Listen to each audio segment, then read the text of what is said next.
What's up, everybody? You see, for today, Wednesday, we've taken some notes on banking and the function of banks, and then you have this assignment about credit cards and your credit report.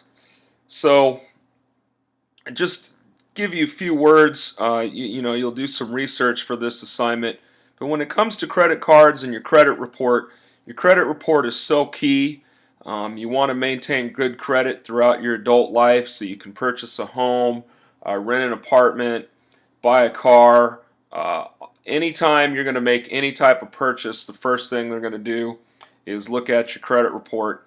And as young teeny boppers, you really need to be aware of credit cards. Credit card companies, teenagers are the #1 demographic that they target. They don't think you all are very smart when it comes to credit cards. You know what happens is sometimes a young person, 18, 19, 20 years old, will get a credit card and it's just so easy. Just swipey, swipey, swipey, and you can get anything you want. But what you don't understand is that you got to pay it back. So let's say you get a credit card and you run up $1,000, $1,500 on this credit card, and then you get the statement, minimum payment due, $50. You're like, this is great. I ran up $1,500 and I only got to pay $50. Well, what you don't understand is you pay the $50 and now that's where they got you, because now they're going to charge you interest. So the next credit statement, you're going to owe even more money because now you're paying the interest.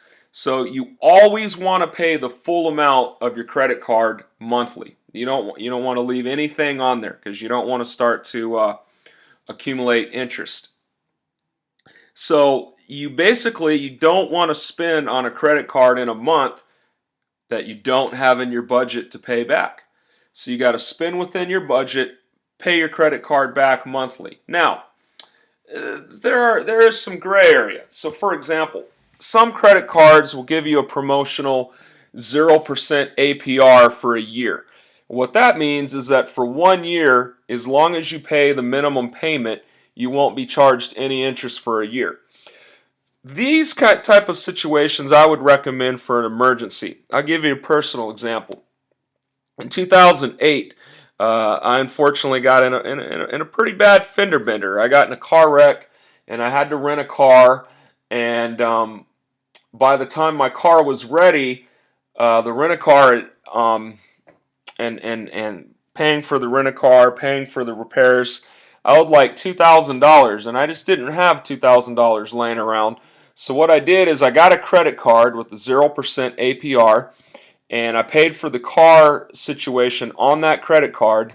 Now I owed $2,000 to this credit card, and I had basically a year to pay it off. So every month I would just pay either the minimum payment, or I'd pay $100, $200, $300, and I didn't make any more purchases on that credit card for the rest of the year.